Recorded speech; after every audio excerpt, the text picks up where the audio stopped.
Hello and welcome to my video today.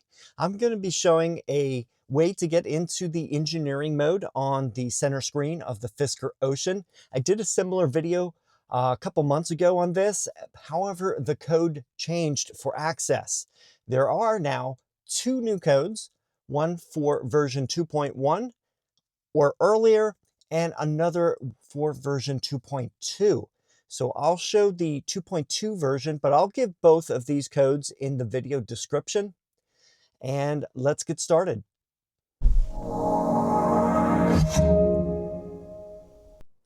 I'm going to wait for the startup to occur, and then I'll go into the center screen menus. All right, here we are. We're at the startup screen. You need to go into settings and then go down to vehicle and service. And what you're going to do is where it says vehicle information, you're going to tap on this, a whole bunch of times, at least a dozen times or so. And then a bar comes up, and then you're going to press that, and then the keyboard pops up. And what you're going to type in is this code. I am going to test this code. I'm not sure which one of these codes is for my car, so I'm going to try both. So I'm going to do 211, capital M, E, capital G, capital P, 2, F, I, H, capital T. And then what you're going to need to do is we're going to press the return or enter button. And now what we're going to do is take your finger in between the button bar and the screen, and you're going to tap it. So I'm just pressing right here on the screen behind the passenger temperature. So gently tap it right here. And once you do that, you're now in engineering mode.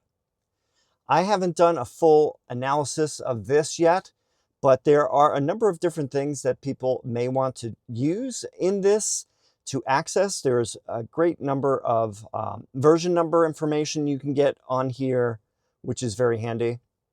There are other menus here that I suggest you don't get into unless you know what you're doing, because there is a possibility that you could mess up the vehicle. So I suggest if you just want to get into this mode and just to see this screen, that's fine. But I would not go into any of the other submenus, and just as a word of warning. Then there's engineering menu itself. And we have USB mode, device mode, host mode, log download. So you can download the log to USB, and log cleaning. So some people have talked about this. If you want to get some information about any error codes on the car itself, this may be a useful method. So I would insert a USB to the engineering USB cable that is in the lower right-hand area of the passenger seat. I've done a video on that one time. So you would connect a empty flash drive to that, and you can download the log files to it. And then you could do log cleaning, and that would erase all the current logs and give space back. I'm not sure how much space is available on the system for logs. So just FYI, be careful with that. I'm going to press back. Vehicle information. We got a lot more information here on the car. And I can scroll up to get some more information. So very handy to have. Back. EQ. EQ on, EQ off, play last source. Wi-Fi information. So this may be handy for if you're trying to figure out issues with Wi-Fi. For example, you can get the Wi-Fi channel, Wi-Fi connected, and it's saying it's not connected right now. It has SSID information, IP address and all that. So that may be handy for diagnosing Wi-Fi issues. SW, I am not sure what this is. So this is for software update. Please insert USB with software update package to start the update. So if you did have a new version of the software, you could update the system in this mode. So obviously this is geared for a tech. You're not going to want to be doing this yourself as a user. So I'm going to go back. HMI log. I'm not going to go into these, but those are there. And then DAB update. I think that has to do with a radio for Europe, if I'm not mistaken. So that's all the things I see on this page.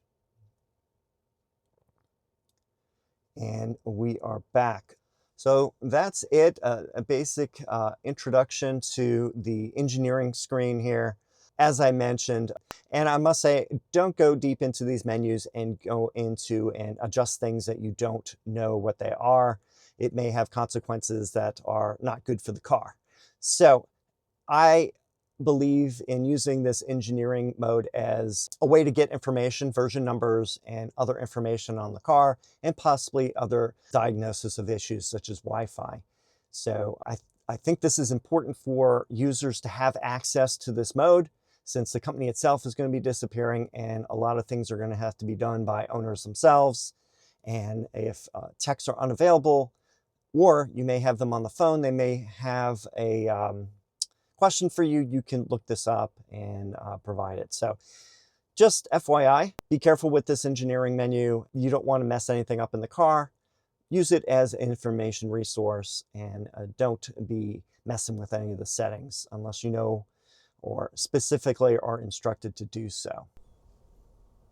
Oh, one thing I wanted to show you with the bug C on and off, if you exit out of the screen, you'll get this little window here with some information, frames per second, running time, memory. Interesting, there's 176.7 megabytes of memory.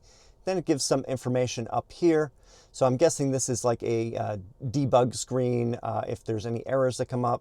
So obviously this is something done for software developers and not for the end user. So I am going to go back into the menu here and then turn bug C off.